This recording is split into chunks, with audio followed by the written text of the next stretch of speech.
open it if it's quiet. So I'll try that. Yeah, little air circulation. Okay. We are live. This is Senate Finance. And I'm going to call this committee to order.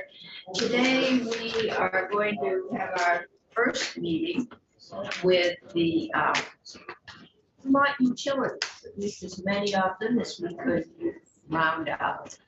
And I asked them to kind of give us an update on where they are.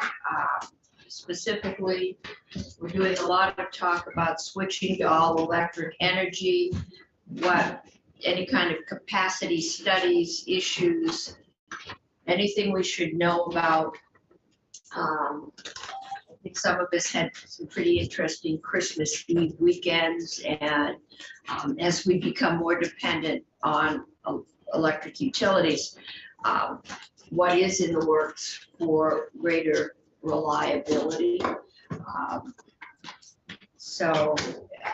But the floor is yours, Julia, so just introduce yourself, and who you are, and maybe a little bit about VEPSA, because some of our members are new. Okay. Yeah. So for the record, Julia Leopold, Vermont Public Power Supply Authority Director of Public Affairs. And I am slowly but surely getting connected here. Share my screen. It says you want to go. So. Oh, great. Okay. And then I will pull up the slides. Bear with me for a moment if you don't mind.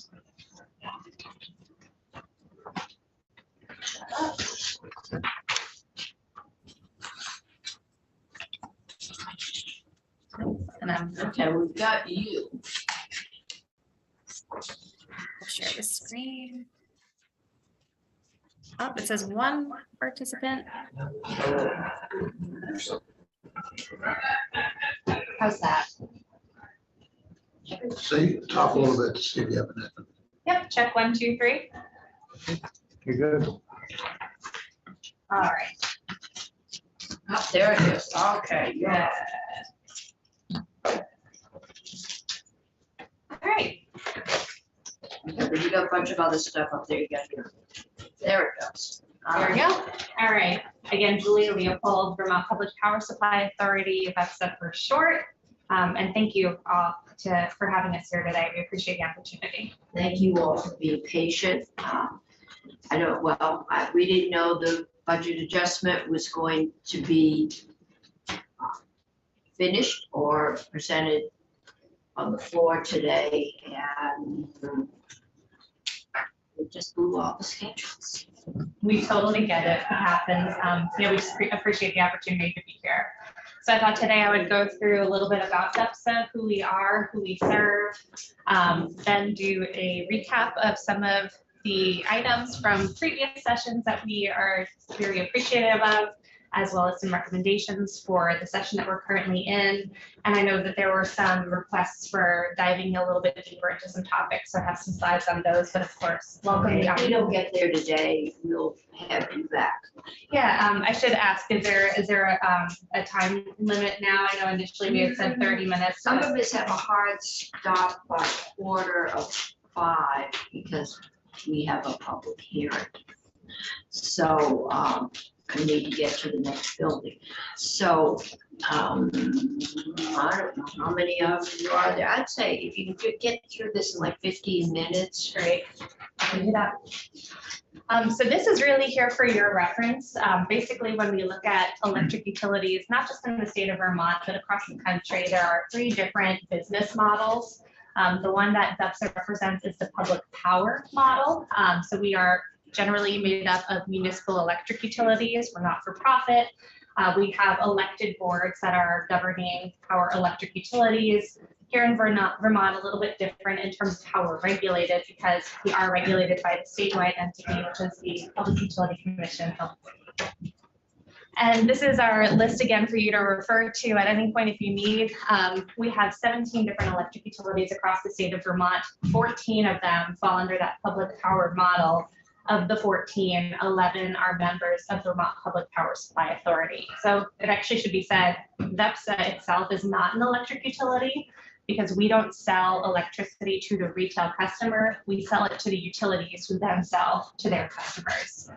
And for those of you who are new to learning about utilities in Vermont, this map on the left I find to be a really useful resource. It comes from Velco and it's linked at the bottom. So if you ever need to refer to this, this is just a great way to determine what utility covers which town. And it's interesting to note that the borders don't necessarily fall neatly within our town borders. So you might have some towns that are served by several different utilities. So Are you the brokers? so we do the power supply purchasing on behalf of our member utilities. It's an authority, but what do you authorize? Yes, Authority is a big word. Sure. Tell us yes. what you do with your iron fist. So we were actually created by the legislature, and I have a couple slides on that in a bit, so I'll touch on it more, but we're created to basically be a centralized organization that provides power supply services as well as several other services to municipal utilities.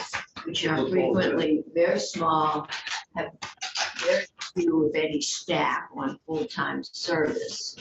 And I'm assuming that if you bargain for a bigger number, you can probably get a better deal.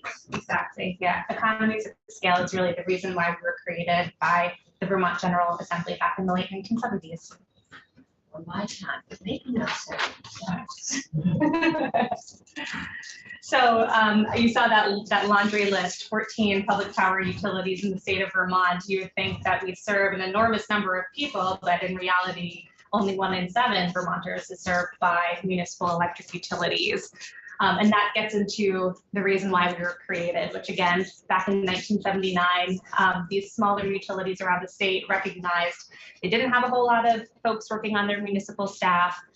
There's a lot that's required to run a utility efficiently. So they formed the Vermont Public Power Supply Authority in the legislature to provide different services and solutions to these community-owned utilities. And since then, again, our initial focus was really on power supply purchasing, but our list of services has grown quite considerably since that time. So this is our list of services. Again, power supply is at the top, but we also do financial services. If there's a rate case, if a utility needs to adjust their rates, we are the ones that generally is performing the analysis work for them. Obviously, we do legislative representation and regulatory assistance, IT support, cybersecurity, that's also in our wheelhouse. And of course, in the recent years, we've begun managing the renewable energy standard and compliance there. So as for where we actually work, I showed you that very colorful map not too long ago, but this is, I think, pinpointing where our service territories are centralized. So they're really spanning across the entirety of the state. We've got Swanton up in the northwest corner, several utilities in the Northeast Kingdom, and also extending about as far south as the Massachusetts border. So that list on the right, those numbers, those are approximate customer counts or meter counts.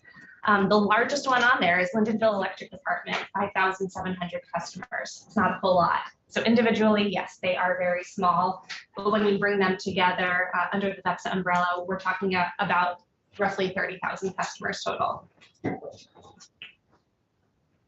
As for where we work, it's a little hard to see, but what I tried to do here was take our map and overlay it on the Efficiency Vermont Energy Burden Report from 2019. I believe they are in the process of updating that energy burden report. But what that does is show you where are we seeing income as a high percentage, or sorry, I should say, where are we seeing spending as a high percentage of income? And so those orange colored communities are where you're seeing a high portion of your income going towards energy spending. And that's across all 3 sectors: thermal, so heating our homes and buildings, transportation, driving our cars, and electricity. And then when you merge those 2 maps together and get the one on the right, you can see that the VEPSA member utilities are generally located in areas where you have high energy burden. And that might be because they're spending more on their energy, but it might also be because their incomes are generally lower. But as a result, something that's very important to us is ensuring equity in our communities and making sure that the folks that we serve have the same access to different opportunities that you might see in those lower energy burden areas. That's kind of where I'll leave it with about VEPSA, but moving on to legislative recap and recommendations.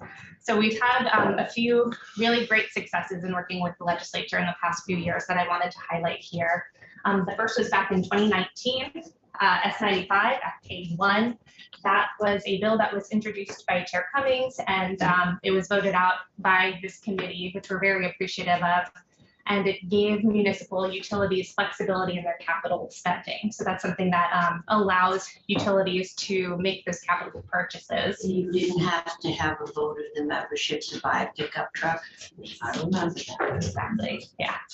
A couple of years later, 2021, S60, this was a bill, again, introduced by Chair Cummings and voted out by Senate Finance, that allows municipal and cooperative electric utilities some rate flexibility. So the way that we looked at this was giving a little bit more authority to the governing boards, locally elected governing boards, but keeping those guardrails in place at the statewide level with the Public Utility Commission.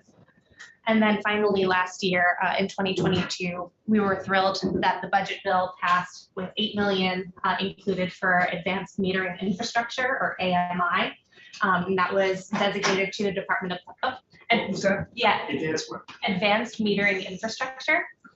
Smart meters. Smart You know, the smart meters that we have, So many utilities. many of us don't think they do anything. Like, So the advanced metering infrastructure provides more instantaneous access to data and more frequently updated data, and allows utilities to create more innovative rates and services with access to that data. This is basically putting in smart meters, so you know who's using how much electricity when, which allows you to offer things maybe to switch when they're using. Exactly. So you can come up with time of use rates, for example, if you have this type of metering in place. So you can drive down peaks and drive down costs for the customers. those are potential things that may be done. That is, yes. Meanwhile, the smart meters are sitting there making paper airplanes waiting for. No, so municipal electric utilities don't currently have, at least the depths of municipal electric utilities don't currently have those meters in place. So they have the type of meter where an actual meter reader needs to come out and read the meter to get the data. So the funding was to convert to this updated technology where you have more data and easier access to get it. The guy doesn't even have to drive by your house, right? Yeah. Because we went from, he had to walk in my backyard to he had to drive by my house, and I can't remember anyone driving by my house for a while. Yeah, so now with the funding for advanced metering, this went to the Department of Public Service, who then put out a request for proposals to the utilities. VEPSA applied for about $5 million, and we received our notice just about a week or two ago that we are going to be receiving $5 million. So we're beginning the process of getting those meters installed. So thank you to all the work that this committee has done, and thank you to the legislature generally for providing those opportunities. It's a great way to upgrade technology infrastructure while also keeping costs low for those customers that are more vulnerable and in those lower income communities. So moving on to some of our recommendations. The way that I look at this list is that when VEPSA learns about bills that may have an impact on our electric utilities or on their customers, we evaluate it against this list of priorities that we have. Those top two are highlighted because they are always going to be our top priorities. Doesn't matter the year, we are always going to care about providing a safe and reliable electric grid. We're always going to care about keeping electricity affordable for all consumers. Some other priorities of ours and things that we recommend to you all as you look at legislation that may impact electric utilities. We support aligning environmental and climate policies.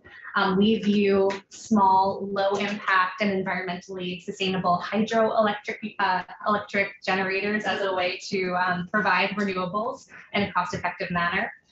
We support continuing the modernization of distribution systems, decarbonizing the transportation, heating, and commercial sectors. And we just urge you all to follow the Department of Public Service and stakeholder engagement that they are currently performing around current renewable electricity policies. They have a report due to the legislature at the end of this year. And then this just kind of, I think, drives home that statement about how when we look at decarbonizing Vermont, it's really the transportation and the thermal sectors that carry the weight of the greenhouse gas emissions, where the electric sector is doing very well. Only 2% of Vermont's greenhouse gas emissions are coming from the electric sector. And this is provided by the Energy Action Network in their annual report. So this is the part of the presentation where I just throw a lot of pie charts at you. So if it gets to be overwhelming, please feel free to stop me. But I wanted to do a bit of a deep dive into our renewable portfolio.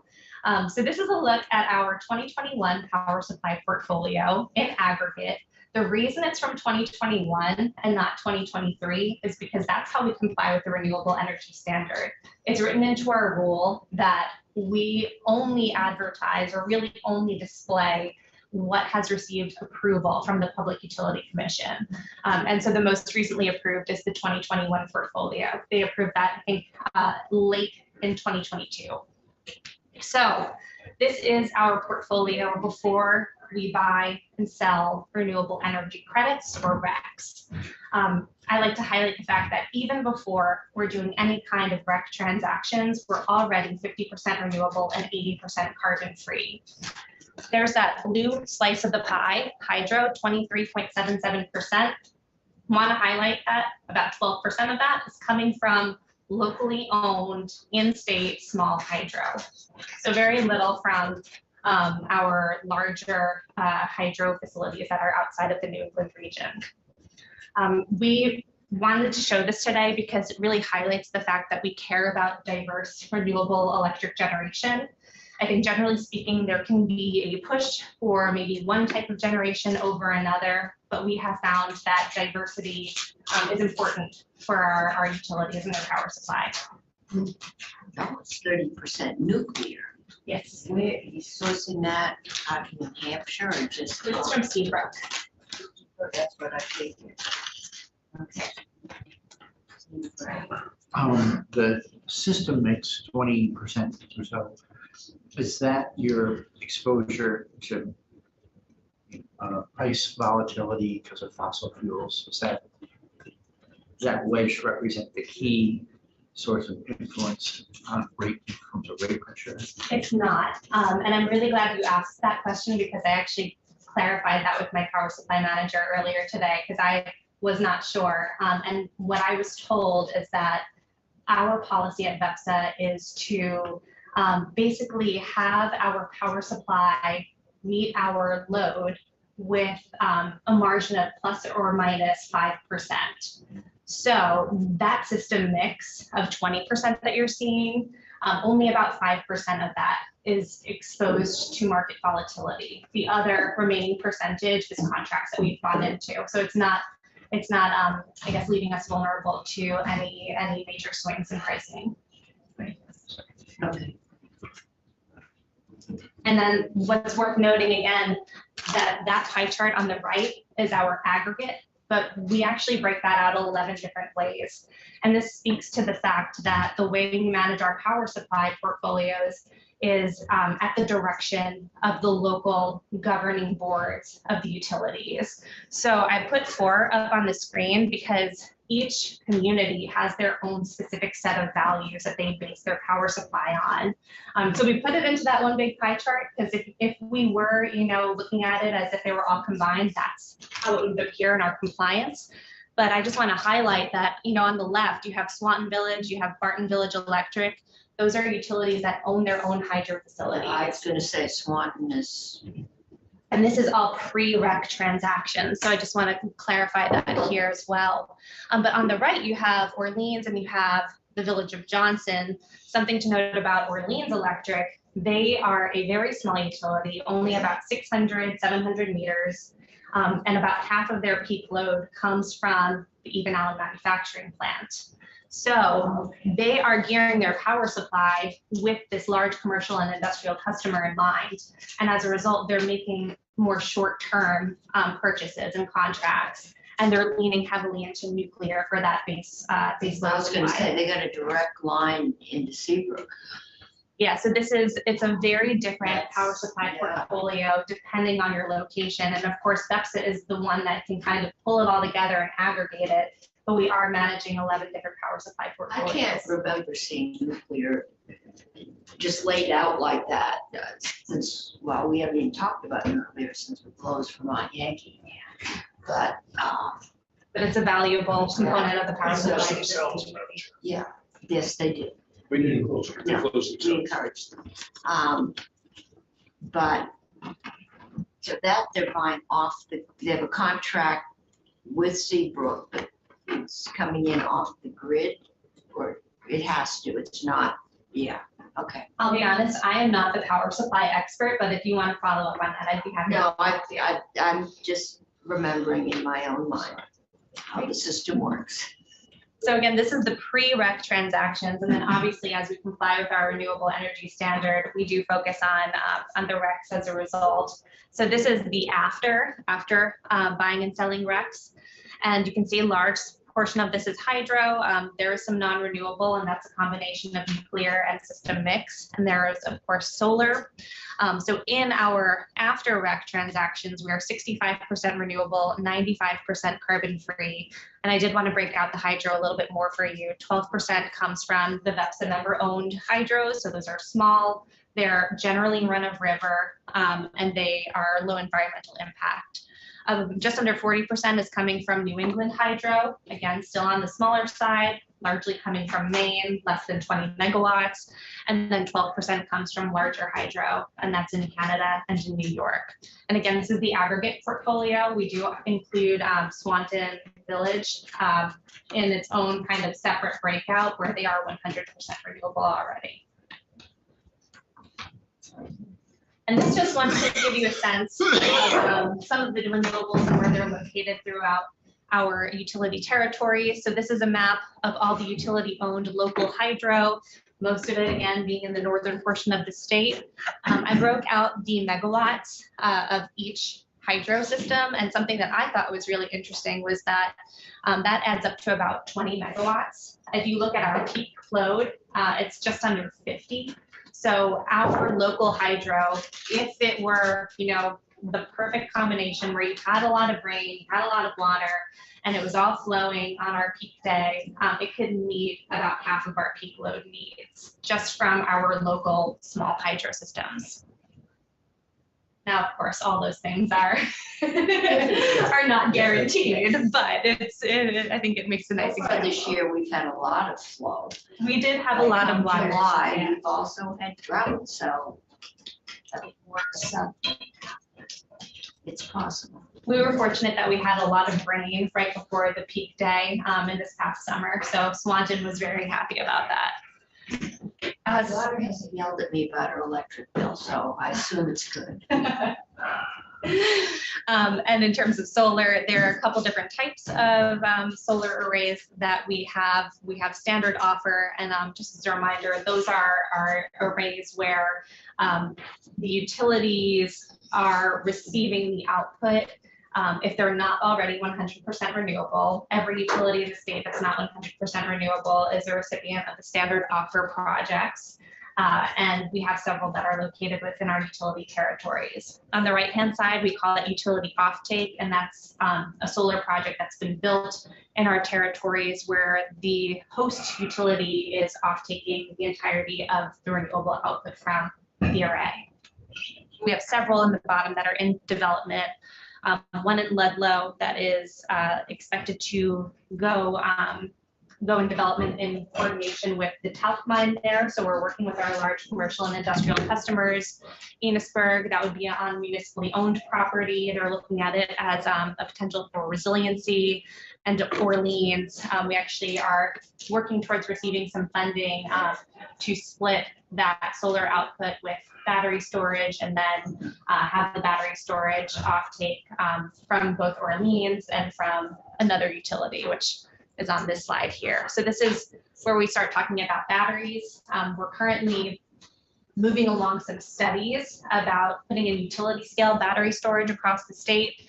We're working with 3 different battery storage developers: DeLorean, which I believe is a Vermont-owned organization. They're a startup here. Encore, which also is Vermont-based, and then Kearsarge. And Kearsarge, that project in Orleans, Barton, that's the one that I was referencing before, where we're talking about maybe having a megawatt go to Orleans and 1 go to Barton.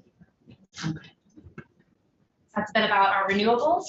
Now diving into the customer programs that we run, and there are a fair few. I'll try to keep Okay, it. I think we're gonna have to start. Sure. So, We'll and have you back. Sure, and I'll wrap this up quickly. So energy transformation incentives, we have the Tier 3 program.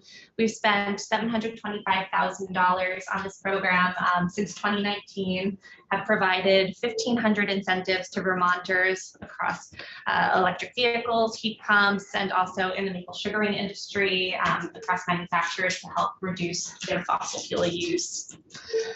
We're currently running a pilot in partnership with Efficiency Vermont to install level 2 chargers in residential customer homes and provide a $500 incentive for installation of that charger.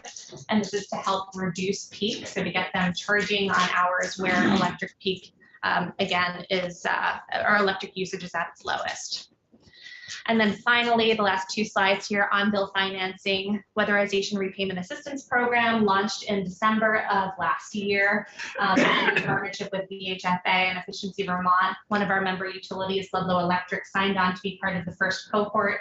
So this will allow their customers to do weatherization and potentially some electrification projects and finance that on their electric bill.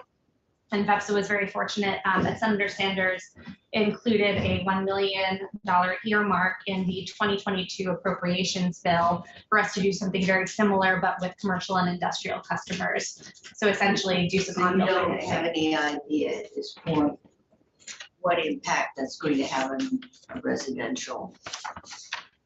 With this particular Yeah. $1 million. Putting it on your meter. Yeah, so this $1 million revolving loan fund that we're developing is going to start out for commercial and industrial. Yeah, no, I was customers. talking about the Ludlow. Yeah, so this is brand new. Brand new, so we don't know. All right, so I can't tell people not to worry. Okay. Well, I will say that the customers that are signing up for this have to go through a pretty rigorous screening process where the project does need to be, I believe, they either have to save money on their overall energy bills or have it be. I think you had to reduce something that got presented here, your energy use by 1/3, or which is pretty standard for Efficiency Vermont, I gather, weatherization.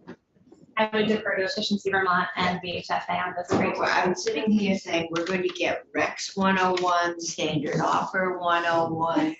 We have new members, Sure. and some of us remember working on Tier 1, 2, and 3, but that was several years ago.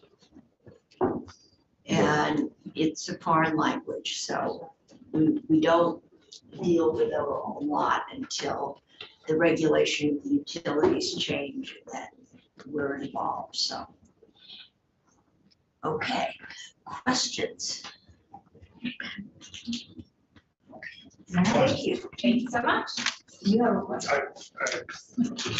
You have 2 main goals: safe and reliable grid, keeping electricity affordable, and you're gonna come back and speak to us later.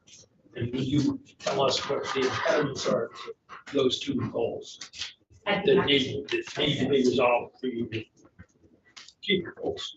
Sure, yeah, we could have a long conversation about that. I'd be happy to follow up. I'm sure we will. In the interest of time, I'm not going to ask you to answer this now, but I'd love more information about how you see your member districts serve or have some interest in the communication union districts rolling out fiber. So sure that's a longer conversation, but it'd be useful because I think a lot of your areas are where we need to expand broadband. I can give you a very short answer that we are communicating with the CUDs. We actually have a relatively new GIS program, and our GIS administrator has been working very closely in assisting the CUDs with the information and data they might need. Thank you. I have a note that says Washington Electric is going next because we're working on time frames. Thanks to Andrea for making it possible for me to make daycare pickup, for sure.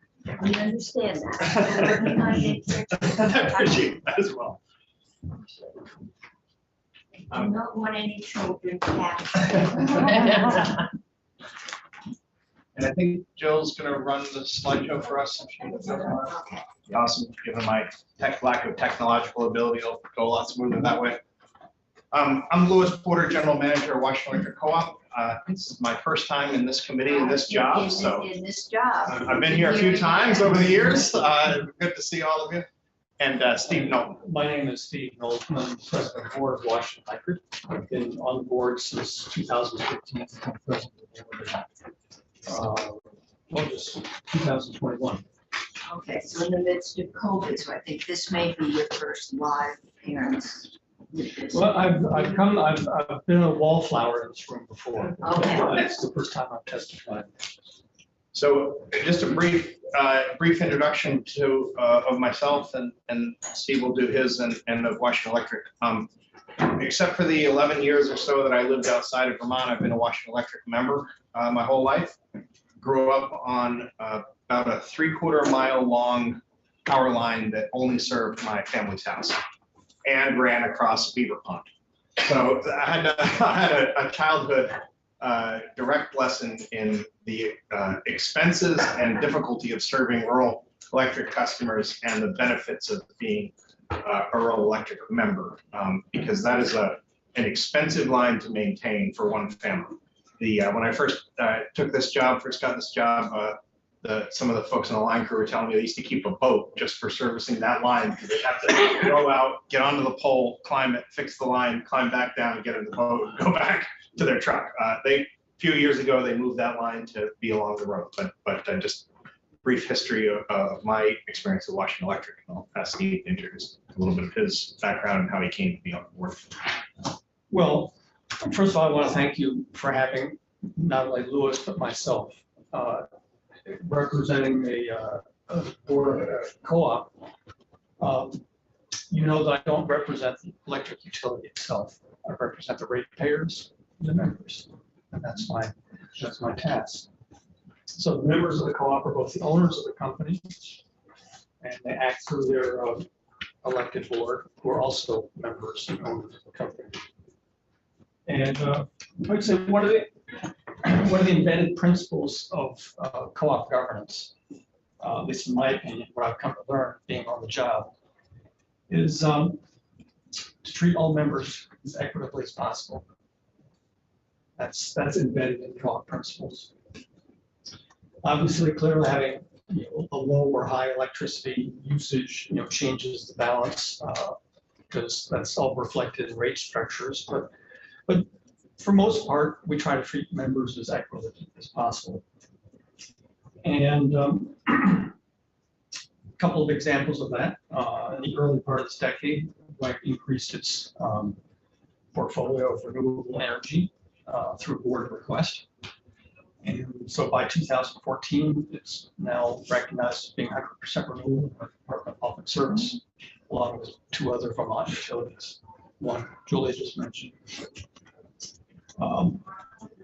And so we supply 100% renewable power through purchase and generation to all of our members 24/7, not just while the sun shines. And this benefit is provided to all WEC members, and through rates, it's paid equitably by all members. Similarly, mid 2000s, the WEC board requested that the company eliminate the use of toxic herbicides in maintaining all its right of ways, thus reducing the threat to biodiversity, not just in some places, but throughout its entire rural service territory, which is pretty wooded. And so this is actually quite a commitment. You cover how many counties? 4 counties, and portions of 40 or 41, I think 41 counties. So if there's rate pressure from these decisions made by the board, these decisions which we believe benefit all members, it's also shared by all members. And to address some brought up about AMI meters. About a decade and a half ago, before I joined the board, WEC made some investment in smart meters. The board, after some usage, is deciding they don't really seem to be that smart. So we're encouraging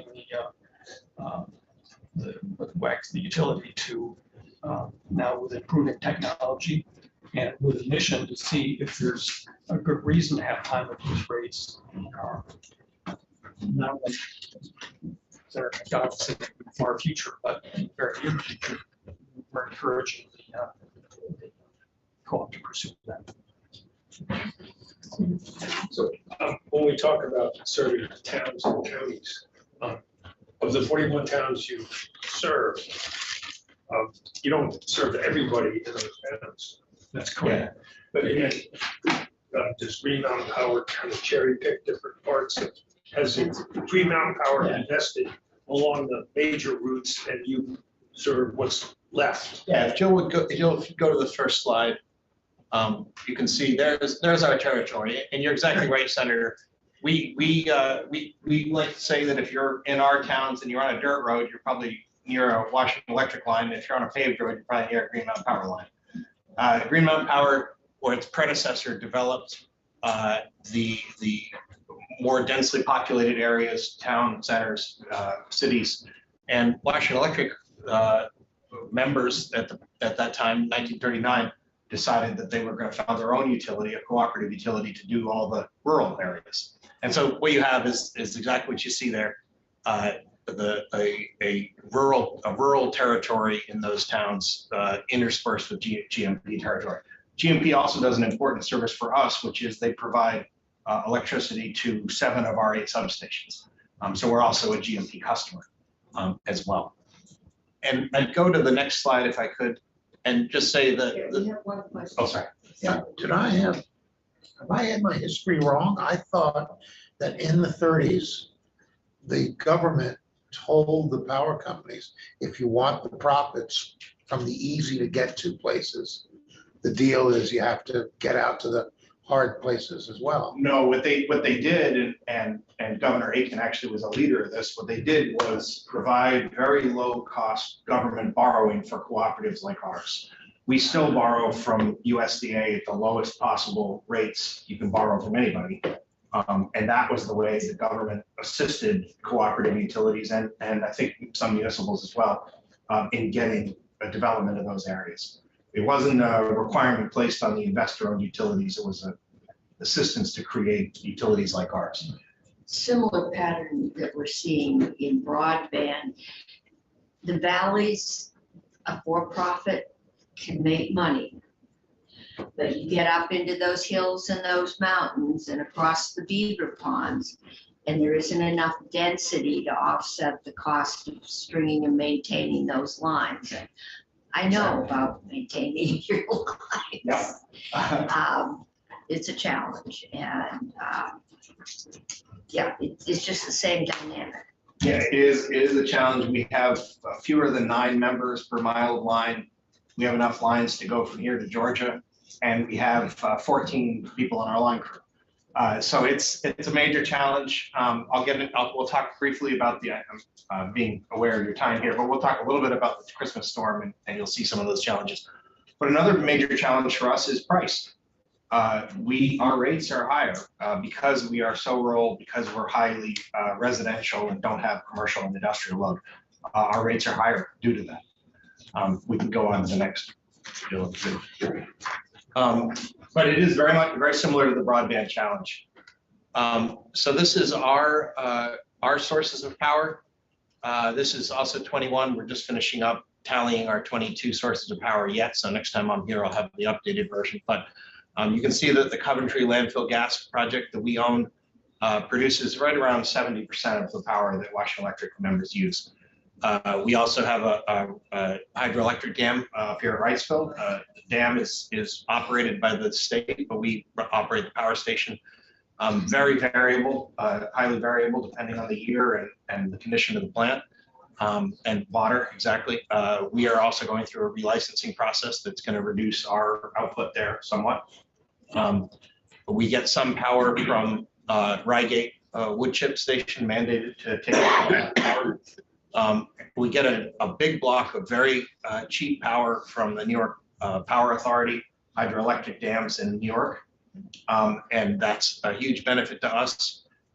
We give the first batch of energy, first batch of power that people use at a low rate to encourage efficiency and low use of power. And that is based on that Nightville block in large part. And then we take some power from the Sheffield wind. I never realized that New York shared. I knew they kept they kept their industrial rates low with cheap Niagara power, but they are selling. They share with us, and that goes back many years. Okay, Senator Bray. Sheffield wind, so I see there's no cost per kilowatt hour there.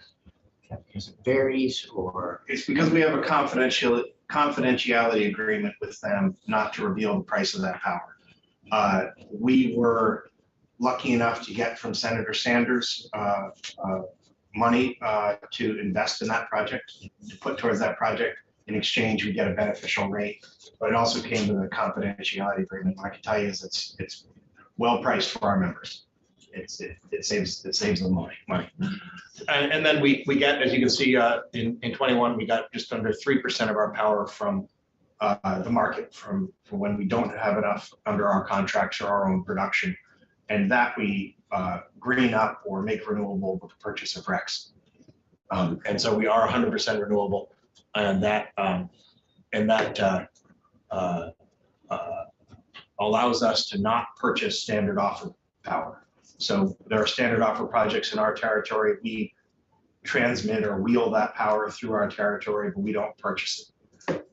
And that saves us, it's about $300,000 in lower power costs. We don't purchase that power, but offset by the fact that we are 100%. Standard offer 101. Yep.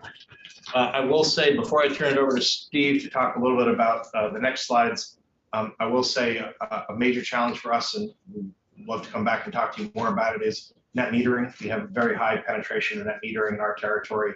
Of our just under 12,000 meters, we have over 800 net metering producers. But you're not, are you buying from the net metering is? Well, it's a combination of offset and buying the excess power generated. But the challenge for us is a couple of fold financially from there. Obviously, some of that high cost of maintaining our system is paid for through the purchase of power. And those who don't purchase power from us don't pay into it. The other challenge is we are 100% renewable. We have power, most of our power mix already arranged, set. And so we end up selling that power, that solar power that's produced often in the market at less than the retail rates we're paying for. But that's a longer conversation that I hope to take up sometime. I have a feeling we're going to be taking it up, that there's things moving in this building on the limits that were put on net metering. 2018, maybe, somewhere in there, when I wasn't here. Sounds good. There have been issues with net metering, just how it's changed. Since we used to talk about my putting a windmill up behind my house and my neighbors sharing in it, and it's gotten a lot bigger. Being cognizant of your time, I'll just say that our issue with net metering is really with the large scale projects that are group net metering or offsite net metering that are, to our mind, really more merchant generation of power under a different name. But I'll leave it there for now. I think that's been the issue. Yeah. They have definitely grown in size and in impact. We also have some operational challenges due to that, just the volume of solar power that's coming into backwards into our substations. It sometimes will necessitate some upgrades and improvements to those substations. But I will ask Phil to go to the next slide, and I'll turn it over to Steve to talk a little bit about. Your substations are your responsibility, Correct. but and if they can't handle it, we've got another gridlock, right? Where you've got power being produced that we can't get out. Or the risks damaging substations. So Okay. necessitating substation upgrades. I will say we work very closely with Vermont Electric Co-op, but also with MEPSA. They do our power supply work for us under contract. I'm grateful to say that we are working with them towards utility scale battery project, early stages, but working towards that. That may help, because obviously if you have a big battery in a substation that's getting a lot of backfeed, that can help you absorb some of that power and use it later. But I'll turn it over to Steve to talk a little bit about the renewable energy standards and how we see that successfully bringing down greenhouse gas emissions in the electric sector. Okay. Thank you, Louis. Just before I leap into that, I just wanted to follow up on some conversation which I just heard. I'd say a growing concern from the point of view of the Washington Electric ratepayer is probably the increasing regulatory mandates that I would say that require all utilities to provide incentives to financially benefit some ratepayers at the expense of others. As I mentioned, it's embedded in the co-op principles that we try to be equitable, and from what I understand, emerging concerns about energy policies going forward is that whatever renewability, whatever renewable energy is provided in the future will be provided with equity in mind. It just behooves me to raise this concern that some regulatory requirements, have this effect of shifting the cost of running a utility from some members to other members. Some of the reasons are for value. They're good programs. And I think I have a constituent We both do. We all do. As president of and the he's board, also your as constituent. president of the board, I get a lot of emails saying, Yes. why do I have to pay for X when I don't get the benefit of X? We talked about net metering. I'll go to that more. There's tier 3 incentives. Some of them are very valuable and obviously well-intentioned, but again, they have the effect of some members have to subsidize. That's what we need to hear. You're the boots on the ground, and you're up here under the gold dome, and things sound good. But they may not be as good when they actually play out in the real world. We need that feedback. Well, as I say, a lot of these incentives and programs, Efficiency Vermont, they're all good things. Whether the ratepayer can continue to foot the increasing bill for this without something snapping is, I hope we can avoid. All right. So you've got some folks that are paying for the programs, but for whatever reason, they aren't being able to either take part or reap the benefit of. And I think that's a balance. It's something you should be aware of. I don't need to be telling you. I'm just telling you what I see as a ratepayer Thank and you. representing ratepayers. Let's turn to some good news. This follows up from what Julia was mentioning with a different graph. This graph shows the it purports to show the emission of greenhouse gases as a function of time, and that's kind of slate blue. So these different colors represent different sectors: agriculture, transportation, home heating, and the slate blue is electricity.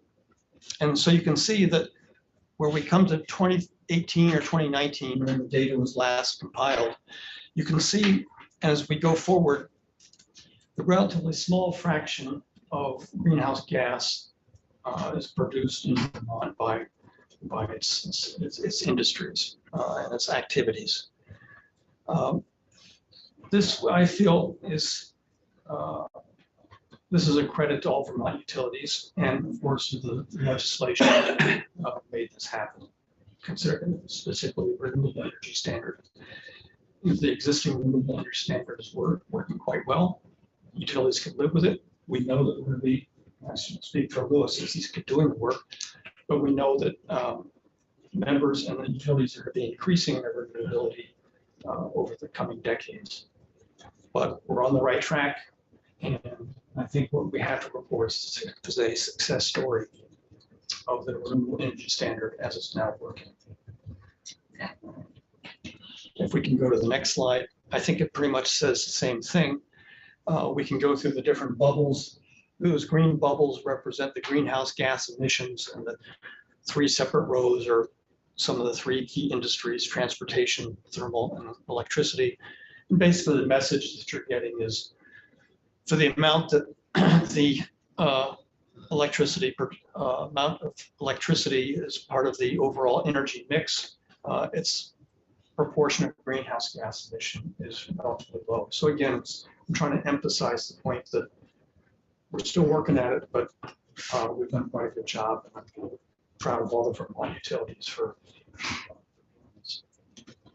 I think I'm going to just turn it over to you for the last slide. Thanks, Steve. And I would just add one more thing on this topic, which is to the extent that we can keep rates low, it benefits our carbon goals by more easily allowing people to transition to EVs and I heat think pumps. that's been this committee's role. And the entire thing is trying to maintain that balance. Electricity doesn't go back to having the reputation of being so expensive, nobody would touch it. The plan seems to be to shift off of fossil fuels and onto electricity. If we get people heating with heat pumps, we get people using electric heat instead of the oil furnace and so on, do you have the capacity going forward? We will. It will take investment in the system. Just like delivering more of any product, it will take investments in our system on an ongoing basis. Keep in mind, loads in Washington Electric territory and around the state have been going down for many years now due to efficiency. So we have been seeing even our most recent integrated resource plan projects actually a decline in load due to efficiency. So we have some headroom, and we will make it work. It will take some investments in our system. We will need to have improve and increase the technology of our system, communicate with our devices, and communicate with our grid. It will take investment in the poles and wires and substations and what we can do. I should just, if you don't mind my point, Lewis is correct. Our average load is going down due to efficiency, and now more and more due to that metered solar behind the meter. As you can imagine, what that does is it drives our load down strongly in the summer. It does very little for it in the winter. And so our loads in the winter, according to our 30-year forecast, will actually be going up. So it's going to be an interesting thing to do, is to be able to match our necessary load in the winter while dealing with reduced loads in the summer, selling less electricity in the summer. Yeah, it's a great point. WEC has been for a long time, and probably forever, has been a winter peaking utility. The winter peaks for us and for everybody else are likely to get higher due to heat pumps and other uses. So, Senator, Do you have enough in summer when your load is low, but you have apparently lots of net meter investment? Do you have enough recs on those flow to you, right? do you have the ability to sell those into the marketplace at a time where New England loads are peaking and they're valuable to you? We don't sell them, we actually use them. So we sell the RECs from Coventry, which are valuable RECs that we do sell into the New England market. And then we then use the Vermont RECs, including the net metering RECs, to backfill that as renewable power. I think we're required by law to sell the, We units from that meter. We're required to retire them. So we use them to meet our 100% renewable goal. If I can go to the last slide, thank you. Yeah. And I know I'm going over time here, and I appreciate it. I just It's wanted your time, and I keep getting notes that the agenda is shifting. as you speak. I just wanted to briefly mention the Christmas winter storm Elliott. This was a big one for us. Half our membership out of power after the storm. We spent just under $1 million in 6 days on a $20 million budget for the organization. So that's always makes your finance department a little concerned. We had actually we've discovered 2 more since I made this slide. We have 40 broken poles from that storm. The most we've ever had in a storm before is 23. So it was a big one for us. We had over 60 outside people working on our system to restore power, increasing our own workforce by many times. And so it was a big one for us. Some members out of power for 6 days over Christmas, which is both inconvenient and very problematic for some. It gets really cold in January, December. Used to. Yeah. It's pretty cold.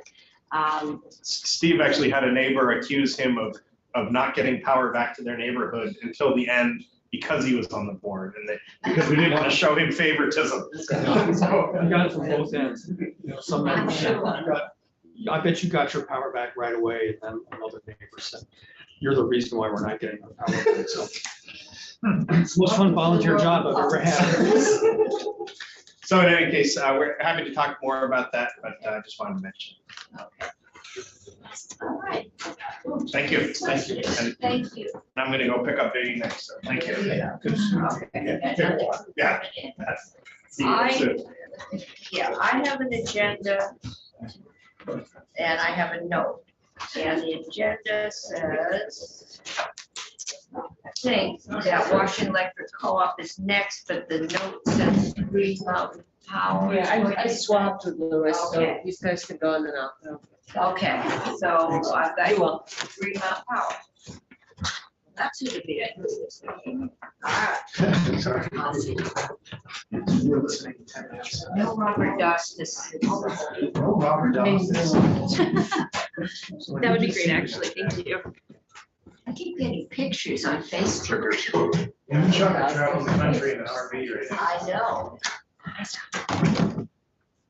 Sorry, left in a garage sale and I have 30 years worth of the Waterbury record. Just like you. But I supported Allen redevelopment. Okay, welcome, and the floor is yours. Thank you. Just for the record, I'm Josh Cassidy, the Chief Innovation Officer at Green Mountain Power. And I'm Candace Morgan, Director of Corporate Affairs at Green Mountain Power. Assume we're good on the slide. Yeah, we do have some slides which are on your website, or I think Jill had very graciously offered to Yeah, it probably helps because then everybody at home on the same. see it, yeah. Absolutely. Excellent. I'll wait till those come up.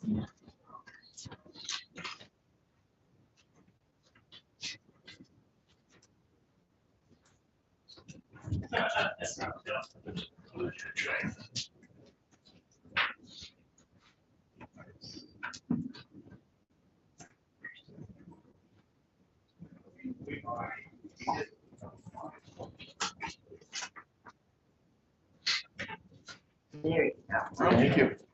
So yeah, so we'll do, I'll just do a quick of who we are, what we cover in Vermont, and then move into some of the key things that we want to talk about today. So thank you for having us today and going through this with the utilities. So we're going to the who we are slide. We cover a little over 75% of the state of Vermont, basically from the bottom 2/3 essentially of Vermont. The light Kelly green color is where the territories that GMP covers throughout Vermont. About 270,000 customers, a mix of residential and commercial. It's mostly residential.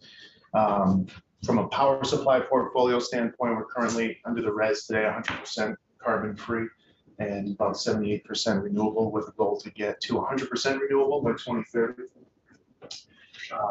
In terms of the amount of the distributed generation, we have some of what Mr. Porter was saying, a number, we're up to a little over 15,000 customers in our territory do net metering. We're at about, I think now 450 megawatts of distributed solar.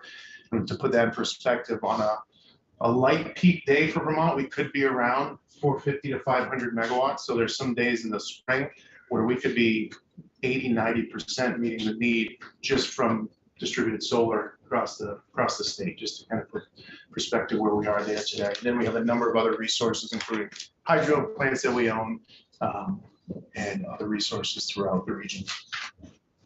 So the two main areas I wanted to talk about where we are focusing a lot of strategic effort is around resiliency and decarbonization, Yeah, the work that we're doing there. Yeah, some of those are highlighted on the next slide with a real focus on the work that we're doing related to the grid now, both, sort of the more traditional system level tools and also some more innovative work with our customers.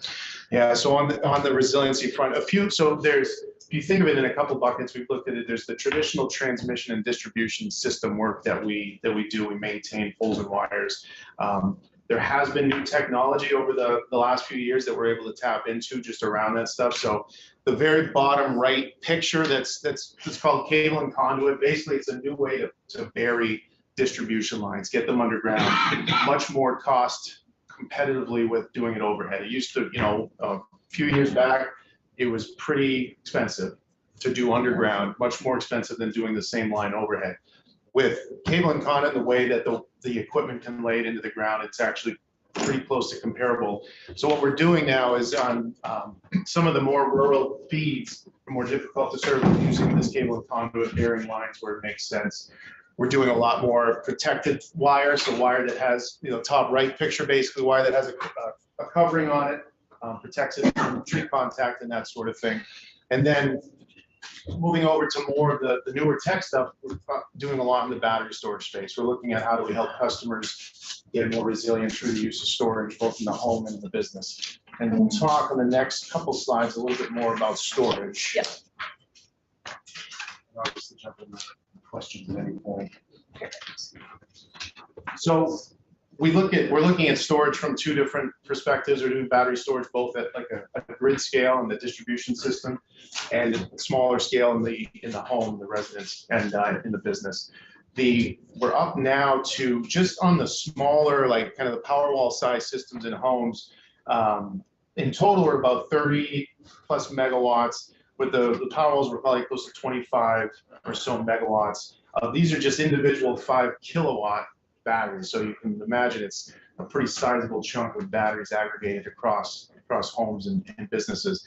We're able to tap into those during peak demand times and use the batteries, a big virtual power plant, lower the peak demand on the system. The customer uses the battery during an outage. It's able to carry their home through an outage duration. When paired with solar, it can last even longer. The solar can recharge the battery and the customer can continue to ride through an event like that. What are we looking at there in that top? So then, good question. The top one, so the other side is the grid scale storage. That's an example. That is our Panton microgrid system. So those are essentially the same, at the end of the day, it's the same battery cell that's in the Powerwall. They just package them up in a bigger, different kind of package, but it's more of them. But that's a 1 megawatt, 4,000 kilowatt hour battery storage system in the town of Panton. It's in the town, so that's a collective kind of thing. Yeah, this one is connected directly to a large solar facility and to the distribution grid in Panton. And this is the one where we were able to, through engineering and partnership, develop the first microgrid, meaning we're just using solar and batteries to back up a big chunk of the distribution system. No spinning machines, no fossil fuel machines, just solar and battery storage to back that up. Like how many households is that? what we're looking at in that picture. You could, I mean, just with the, so on the island that we have in Pant, there's 75 homes within the island. There's another, we're studying another 300. There's 4,000 kilowatt hours of storage. The average home uses 500 for an entire month. So figure for a few days, you can cover quite a few homes if you have to during an incident. And in addition, the solar can then recharge the batteries and kind of keep you going as well. So that, the combination of those is what we're pursuing from a storage standpoint, both continuing to get more resiliency in your home and getting more storage, especially storage paired with solar across the distribution system and on the grid. The next slide talks a little bit about just what we do. So it's just a representation of, throughout the day, you'll see, if anybody is crazy like us and watches the ISO New England webpage, so you can see what the energy demand is doing at any point in time.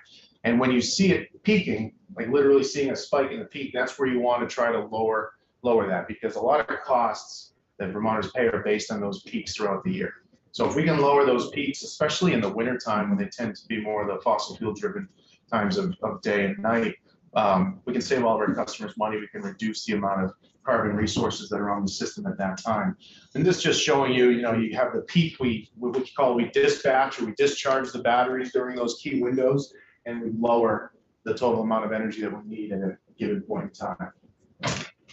And that's what's allowed us to do the program in a way that either provides an incentive to the customer to put the batteries in, or make it cheaper through a few different models, because we're able to share the cost savings that we generate there. So on the next slide, we talk about just bundling all of this stuff together into resiliency zones. We're calling basically a targeted approach. So similar to what Mr. Porter was talking about, as you move into, especially the Connecticut River Valley, we serve a lot of rural territory throughout Vermont, and finding new ways to help improve the resiliency and reliability for customers down there is a big key focus of what we're doing.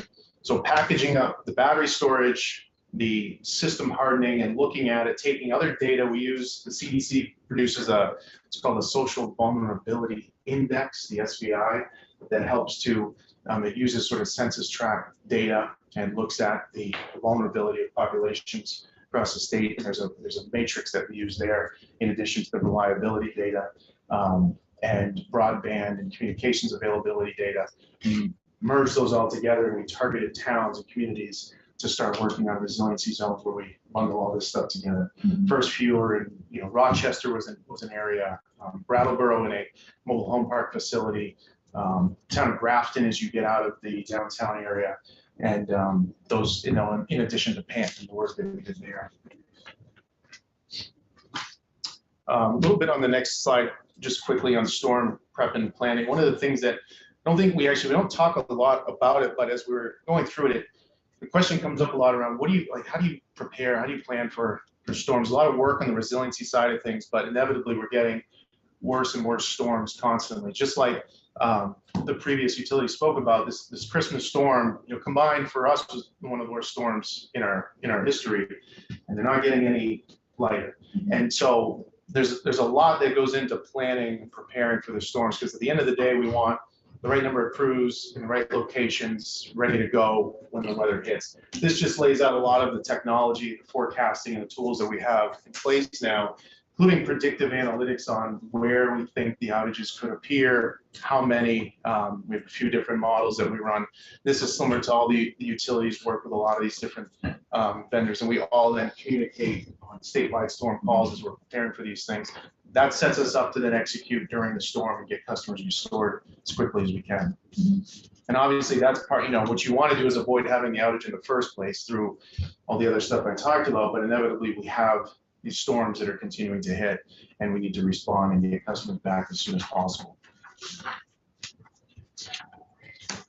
So I'm going to shift quickly to the decarbonization work, and this is around helping customers basically move off fossil fuel and looking at different ways of doing that. Obviously, the big ones we do today around thermal and transportation, heat pumps and EVs are a big factor in that transition. What you're seeing on the left is a snapshot, these charts.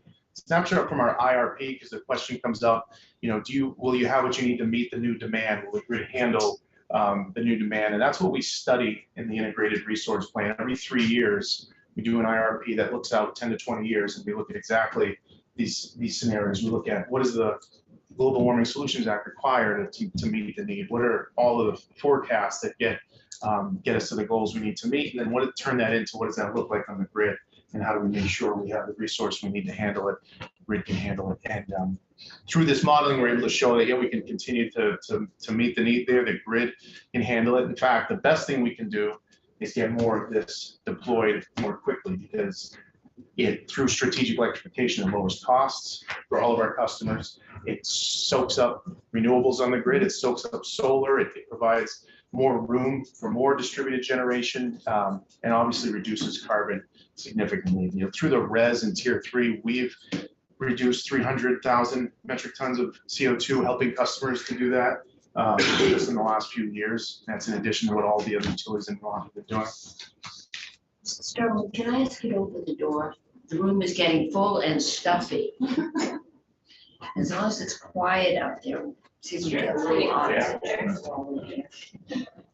The next slide talks about specifically in the EV space. A focus of ours is also to get more charging, specifically more fast charging out and about in Vermont. And really, like, in the areas of Vermont where it's not likely to be built through NEVI or other federal funds, there's a lot that's targeted at highways and major throughway corridors. We need it to also be located in areas of the state that may not be traveled as much, but folks are going to need access to fast charging. It's different. As we convert our fleet to electric and have a storm, we need to be able to fast charge. It doesn't matter what part of the state we're in. So we're working hard to get more DC fast charging deployed. We're working with the state and other partners to deploy fast charging. And also the other big one is making sure multifamily rental properties and areas like that can get at least level 2 charging in. So as they have renters and folks move in, they're able to access charging themselves. Most of it still happens at home. So having access to charging at home wherever you live is pretty important. Homeowners get fast chargers and renters get level 2.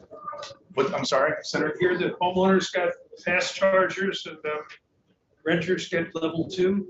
No, so level 2 is basically what if you're a homeowner, that's what you would use. Level 2 is the mid-speed charger. The fast chargers and what we would see, it's like the gas station. I misunderstood. Yeah, no problem. And just last I wanted to talk about, tying this all together using flexible load, flexible demand. We're doing a lot in the commercial industrial space as well as the residential, where if you can turn off a kilowatt of demand through some flexible resource, that's the same thing as turning on a kilowatt of generation. So using flexible demand as we manage intermittency on the system and basically hit those peaks. I need to talk louder too. I'm just trying to get oxygen there. Yeah. So yeah, just flexible loads. We call if you think about every home, every business has electrical stuff in it. Some of it can be managed and moved around, especially in the commercial space. And using those as a resource, we can compensate the customer to do that, and it produces value for the rest of our customers. So flexible loads are another key piece of the work we're doing there. On the flexible load and management side of things, are you using AMIs or another communication technology? It's a mix. So not so much over the AMI communication network, but it's a mix of either internet is, customer internet's the most common one. There's some direct communication, there's some cellular connectivity, but really internet's the key. In that same vein, transportation is very interested to better understand the technologies around EV vehicles and how, when they're internet connected, they can be identified and possibly at a variable rate, whether or not they're registered. So I'd love the information on who we could connect with to see where that's going for all the electric utilities for EV identification, whether the chargers off at various times. It's a good question. So the way that I think each utility, is the same. We study exactly that situation. We look, like I said, we do this plan called the Integrated Resource Plan, IRP. If you're bored and need material to read, send it to you. But It looks at every 3 years, we look at exactly that. Like, okay, let's look at the highest case scenario. There's, in our case, I think it was 60,000 EVs on the road by 2028, maybe, and 300,000 or 400,000 heat pumps deployed. Two things: can we have the energy supply we need to just feed the energy to these things, and can the grid handle the demand that they create? And when we look at this and we look at using our battery storage, we're able to meet that. We're able to manage that. On the energy, it includes things that have yet to be built in the future, needing future resources, but we're able to. And then Velco, we've probably talked, looks at it from a transmission level as well, and they've come up with the same determination. Just in that vein, though, the one area where we do have concern in our health is almost more at the customer level, which is kind of the local, in the panel in the home, the electric service in the home. Is that ready, and how do we connect customers with more funds and dollars and electricians and what have you to make sure that they can make that transition, because that's where we see some limitation potentially. I know some people, I don't know if GMP does this, I think BED does. On like particularly hot days, they might ask people to not use, they might not ask them to not use air conditioners or something else to manage load. But some people thought of that as it meant that the system is constrained in terms of its ability to serve that load. It's my understanding that it's an effort on the part of the utility say, if you can reduce the load, you'll reduce the cost of our running the system, and that will ultimately take pressure off your rates. Is it the former or the latter? When we think about it, it's the latter. It's the reduction of those peaks are what drive a lot of the costs across the system. So when we can reduce those peaks, it's going to save our customers a considerable amount. And we leverage all the resources I talked about to do that: storage, flexible resources that we have. But it's around reducing that peak demand on a hot summer afternoon. Other questions? Okay, thank you. Right, thank you. Andrea?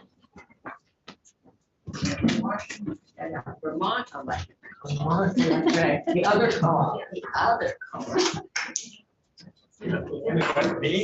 The one that, Testify for. Jill is kind enough to drive for me, and I apologize, I have too many slides for the time we have. I'm gonna go really fast. And it'll be there for you to refer to. It's in your files. This is just the first time. How are you? And we'll all be back. Hi, how are you? Good to see you. Good. Andrea Cohen from Vermont Electric Cooperative, and I'll start as Jill is pulling up the slides. Like I said, we are the other co-op. You could go right to the second slide. And you can see from the service territory map you've been seeing, that is us. We're the green towns. We're up at the Canadian border, all through the islands, all the way to the New Hampshire side of things. We have, next slide, 75 towns, 35,000 members. Actually, in 8 counties. We get into Senator Gray's county, a tiny bit of Addison County, but mostly the northern counties. And that meters per mile that Lewis was talking about, we're pretty rural as well. We're 14 meters per mile, as you would expect in that part of the state. 14 meters per mile. We are a winter peaker. We peaked last year on January 14th, I believe it was, at 5 p.m. The problem with that, of course, is the sun's not shining. We all came home and turned up our thermostats. That's cold. Next slide, please. Our member demographic is it skews very older and fixed income, and you'll hear us talk a lot about cost because of that, right? The load is broken 50-50, but actually we have a lot more residential than business. And like I said, most folks, a good 45% of our members are retired, and the average age is actually my age right now. Exactly. Now that I look at it. She's not gonna tell us what it is. It's right there. Oh, I'm sorry. The interesting though, even though we're a low income community, 88% of our members actually own their homes, which give us a lot of opportunity when we're talking about like energy, thermal efficiency and heat pumps, things like that. So Those are very precocious on workforce development. I know. So, next slide, please. See, it's not all the kids are leaving. Everything we do these days is through this three-legged stool filter, right? Cost, carbon reduction, and reliability resiliency. So I just promise you, everything that you're working on, when we come in, those are the things we're gonna be laser focused on. The next slide, please. And we didn't need to give you our whole IRP in this meeting, but besides those three things, there's a lot of things going on, as you might imagine, the complexity of the system, how decentralized things are. We have a lot of interesting priorities and challenges, and of course, back to just member owners. We're a co-op, and we often prefer carrots over sticks and having people opt into things, and when they're ready for things too. We really try to meet our members where they're at. Next slide, please. We are committed to 100% carbon-free this year and 100% renewable by 2030. And we could come back sometime and tell you how we're doing that in a cost-effective way.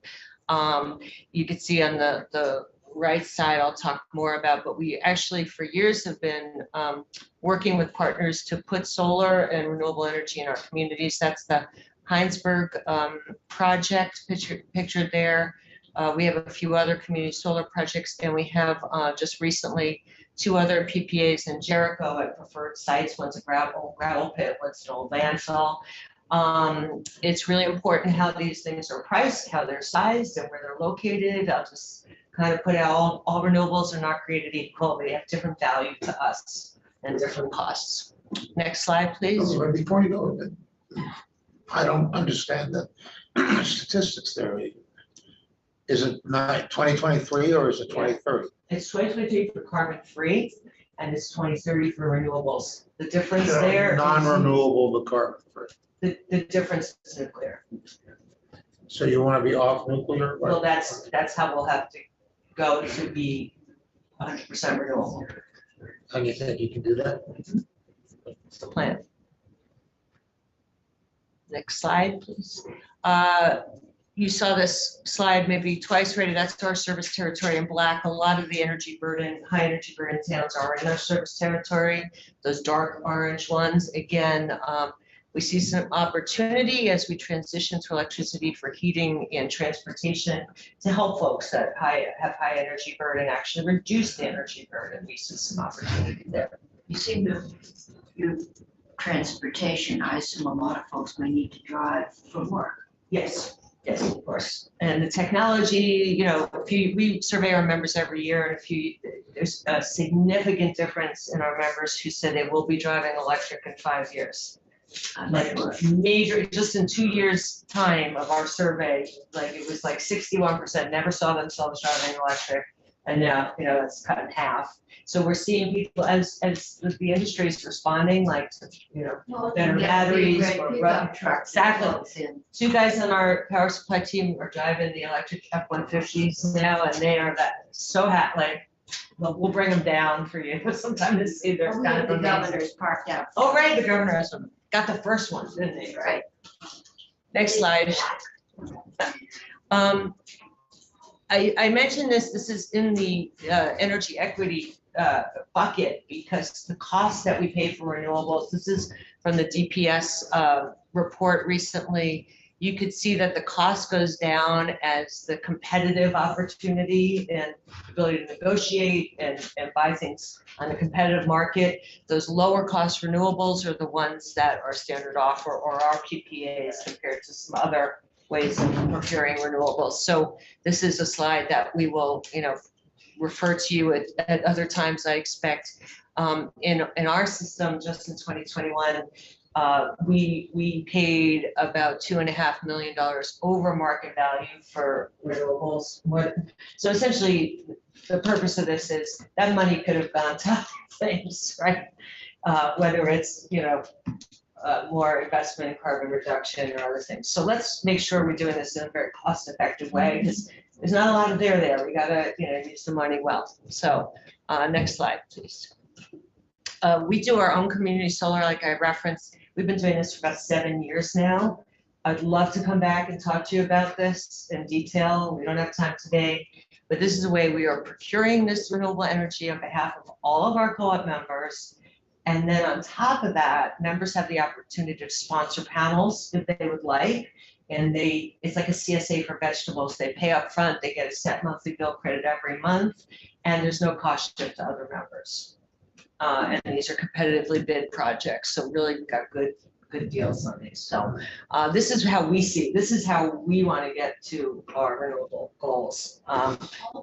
And we have a really cute video we could show you sometime about how the whole thing works.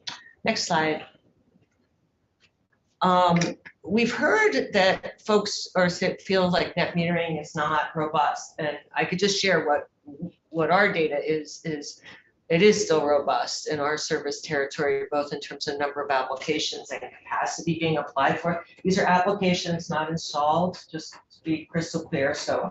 Okay, these are the folks that are putting solar panels on their roofs and doing the net metering, or is this the bigger? No, it's the net metering only, well, it's all of those things. Okay, It's all those things. It's whatever is, the regulatory structure allows to be Okay. managed as net metering.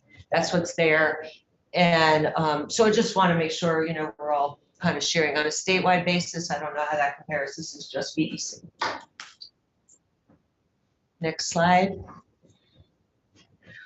There's a lot here, so I'll just be brief to say, as we're looking to get to 100% renewable, the things that matter, that we know the way to do this, to make it work, we need to have baseload energy, right? You've heard that, like that cold winter night. So we need complementary type. We can't just have all one type of renewable energy. We need the wind and the hydro and the solar, because one of those is shining out there. right. So we just share that, and then battery. We're doing battery. We have a community scale battery project in Heinsberg. It's been in place for a few years. Got another one under development, and then we have a residential battery program as well. What we're learning so far is that it helps us around the edges, but it's not a panacea, and it's not going to move, energy from a July sunny day to a winter evening, right? We're not going to, and it's expensive, and there's potential and great opportunity, and we're excited about that. But people, why don't you just do more battery storage? That'll stop it. We're not there yet. That's. Well, how long can you store electricity for? I think a few days, I right? was gonna say, you can't. I'm not the expert on this, but it's Alright. not like it's gonna move it a week or month or Okay. 5 months. And the regional approach is just, we'll put that bug in your ear and we'll talk more about that too. But, unless we're gonna have more wind in Vermont anytime soon, we're really relying on both Maine and New York we've just got a new contract for some wind from New York. And of course, the offshore wind, So, keep hearing about the offshore wind is gonna change the world, but is it going up? Do you know? I don't know. We don't have any contracts now. I don't think it's, Alright. but I think there's opportunity there. Yeah. Next slide. How many? 7? It's always Always. Oh, wait, 7. How are we doing on time? Should I go faster? I've I got have it. a few minutes, okay. Yeah, no, I think Okay. we're doing okay. Carbon reduction is really what we think is a priority, as for all the reasons folks talked about already. And this is how we're doing with our tier 3. Things are going well. We're making investments, and we're doing it in a way that doesn't cost shift to other members. So when somebody calls and says, why did you help my neighbor get X? You gave him money to install something. We run financial models, and no secret, we're very transparent. We will get that money back in extra sales. And we have, over, 5 years or 8 years, we're selling them more electricity, and we'll pay that off. So we can honestly say to the neighbor that calls that says, why are you helping my rich neighbor who doesn't need, your help or whatever? It's like, believe me, it's helping all of us, because it's bringing, more sales into the system, and we feel very comfortable with that. I'm colorblind. Yes. What those things mean. Oh, well, this is how we're meeting our tier 3 goals. Can you see I could tell you the big chunk and the big chunk. Those are the heat pumps. And what I'm going to talk about next on our slide, that above that, the next category is what we call our clean air program. And if you can go to the next slide, it's a lot of these utilities, it's mostly heat pumps right now. But what we did when Tier 3 rolled out, and we will speak very favorably about how you structured Tier 3 to give us flexibility and allow us to be nimble, because our solutions to carbon reduction are very different than Darien and Burlington's, right? Our service territory, rural, land-based businesses. So what we have done is help land-based businesses convert away from fossil fuels to run their business and use cleaner electricity instead. And we've done projects with sugar makers, with sawmills, with gravel pit. These are folks that were using generators to run their business using fossil fuels who no longer are.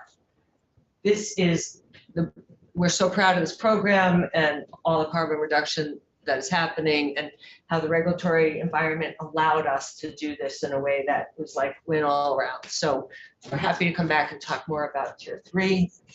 Next slide. And then shifting into reliable grid, I won't repeat, we're doing all the things the other utilities are, vegetation management, maintenance plans, all about hardening the system. I will mention cybersecurity is a bigger thing than it ever was, as you might imagine. Imagine it's very important that we're investing time and resources in that. Next slide. Storm Elliott, just to give you a little context on that, people like, why didn't you have more mutual aid? Look at what happened in Storm Elliott. Like all of our friends in Maine and New York, and like mutual aid, as much as we had some, was not really to be found because we were going to have to go to Chicago to get more folks. Yeah. So Even Texas got it. yeah, and it was a really hard storm. It's one of in the past 10 years since 2010, we've had about 10 major events. But I will share the good news of this one. If you go to the next slide, compared to Storm Philip, so if you see the maps, Philippe was on the left and Elliott's on the right, and you could just get a visual sense. I'm sorry, but Elliott was a worse storm. But we performed better, both in terms of prevention, in terms of like how many people were out and how many were out, like the prevention of the impact as well as the response.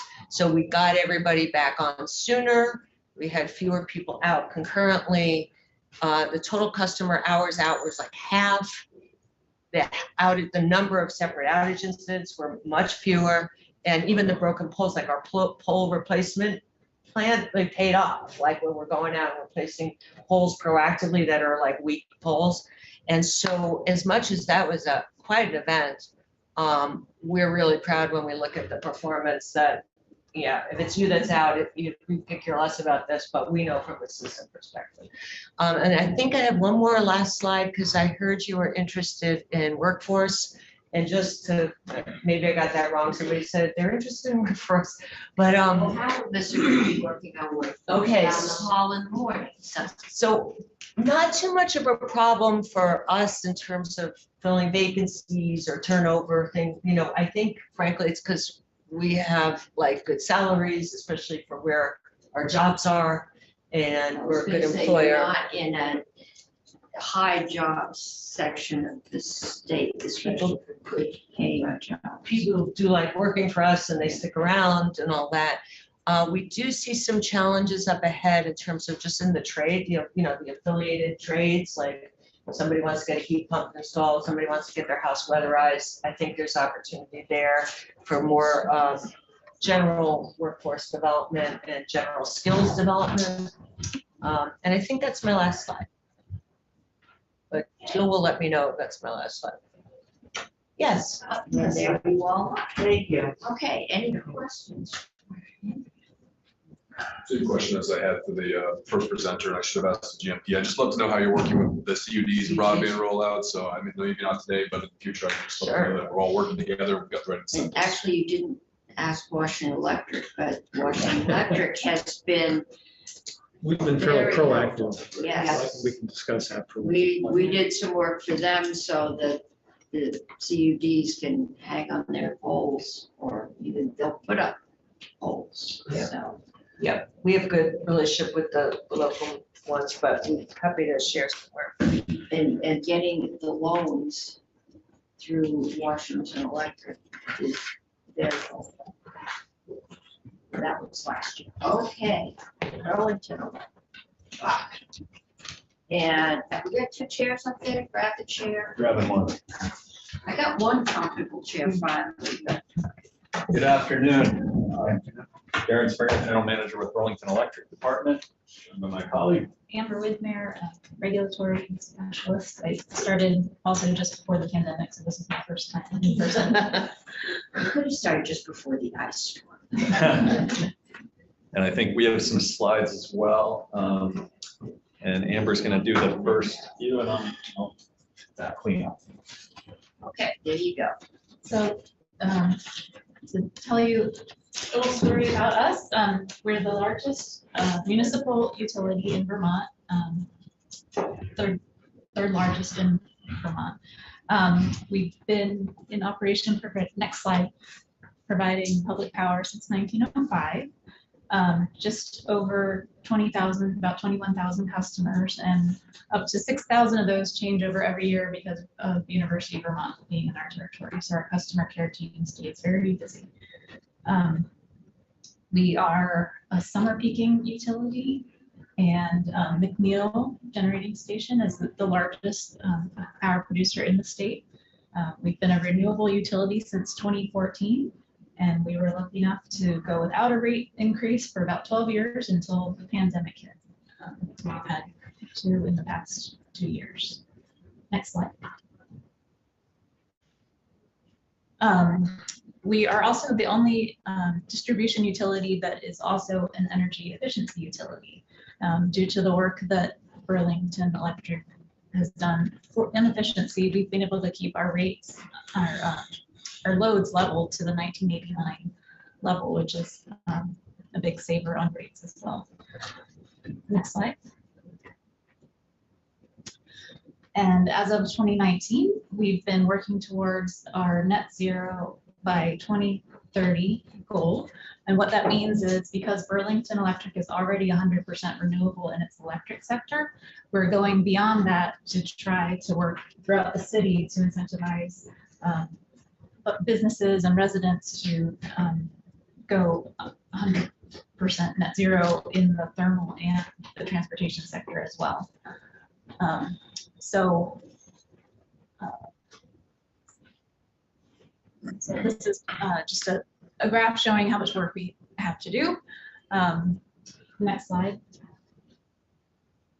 And to that end, in 2022, we secured a $20 million revenue bond that is helping us get a head start on all of that work. And to follow up on questions about the grid capacity and whether we do have the ability to do all of this electrification, this is the work that we are doing to prepare for that. It involves, the switches and updating systems and stuff like that so that we will be prepared. And this is building on the $11.3 million bond that we had back in 1990, which was allowed us to do as much progress as we have done on the efficiency work. Additionally, having this net zero energy bond is allowing us to free up some of the money we were spending from our general obligation bonds to get a head start on the net zero energy work. Next slide. And I'll turn it over to Darren. Thanks. So yeah, what we're excited about is with the net zero plan, with the revenue bond, which voters approved by about a 70% margin in December of 2021 and was issued in April of 2022. We're able to essentially double the funding that was going to be available for strategic electrification during the years that the revenue bond is operating, which is our fiscal years 23 through 25. So we're offering customers incentives which I'll touch on the next slide, for everything that we can possibly imagine that we can help them get off of fossil fuels and move towards renewable electric backed technologies. And so this is part of our strategy. Next slide, please.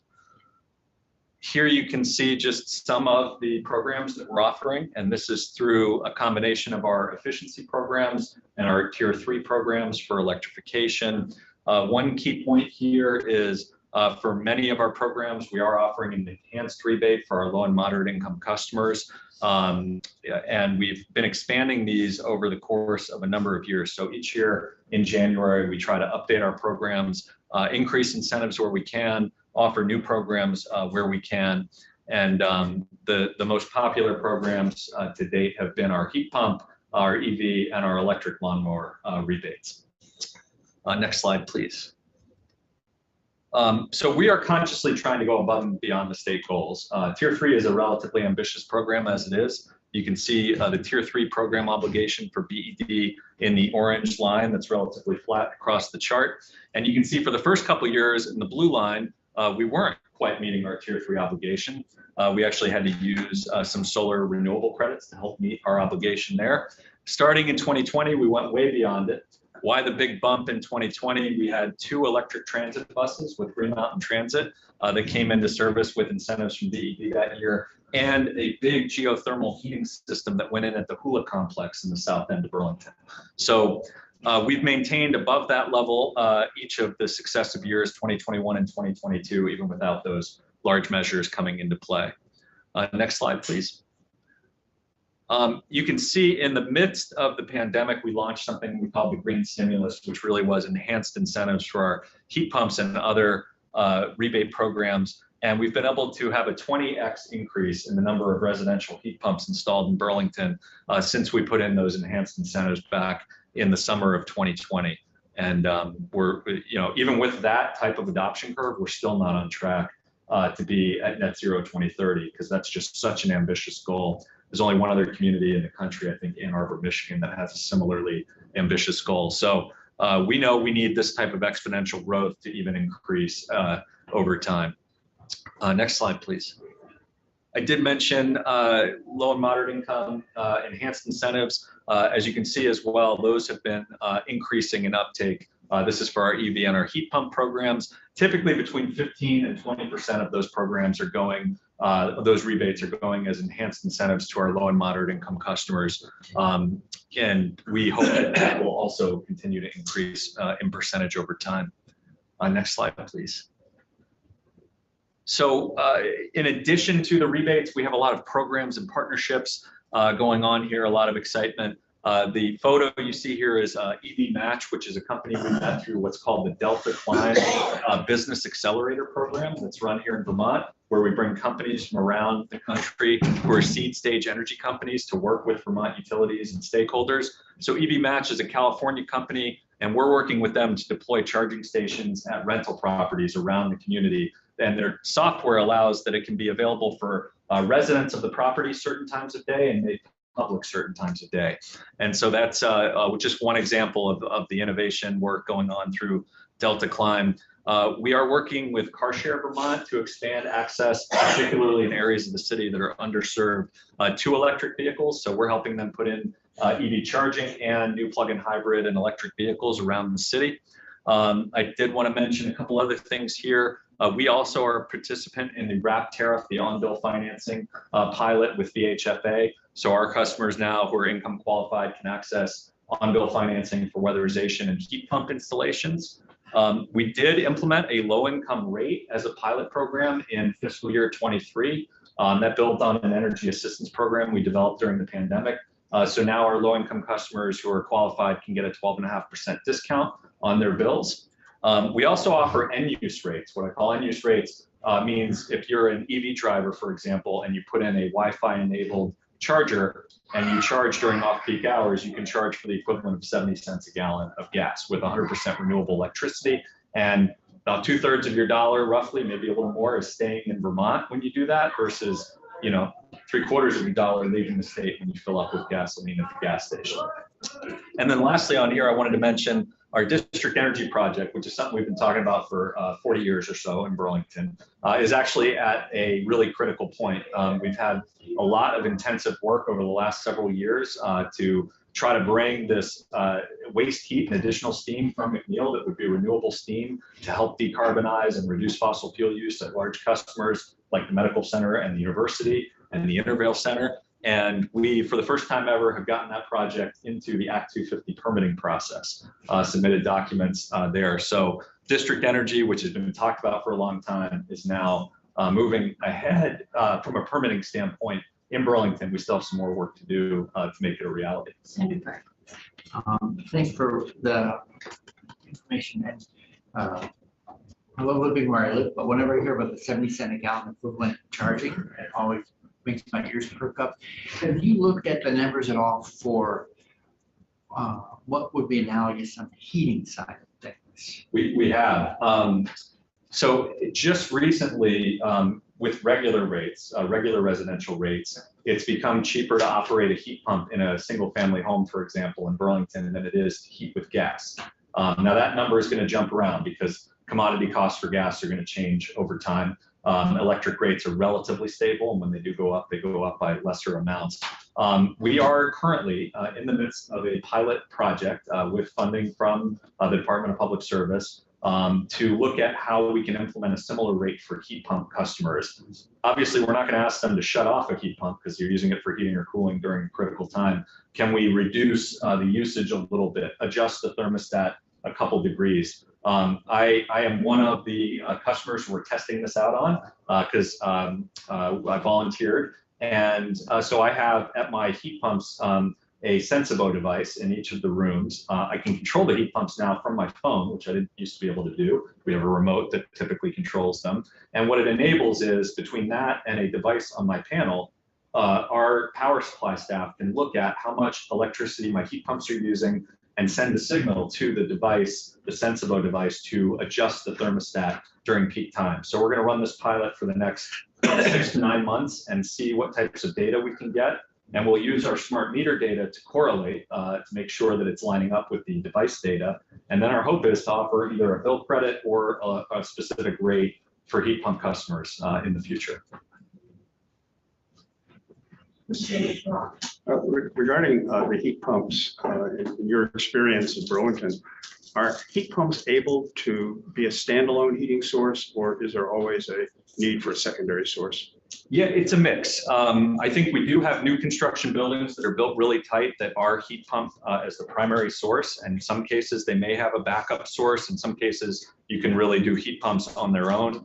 I think what we're seeing more is a hybrid setup in a lot of cases, where you may have multiple heating sources in a building. The heat pumps are helping to reduce fossil fuel use. They're modular, so maybe you have them in one zone and you have a multiple zone setup. What I think has a lot of potential is geothermal heating in new construction in particular, or retrofits like we saw at Hula. That can be the primary system. You don't necessarily need a significant backup source for that. And in the future, air to water heat pumps. We have we have heat pumps in our bedrooms, and then we have a gas boiler that runs on a hydronic system. The air to water heat pump would connect to the gas boiler and basically mean that the gas boiler would turn on much less, when the heat pump was running. So I think there's some interesting solutions in that regard. But right now, in many setups, it's more of a hybrid solution. Second question I have is regarding the low income pilot rate. How is that funded? Yeah, so right now it's funded with ARPA funds from the city of Burlington.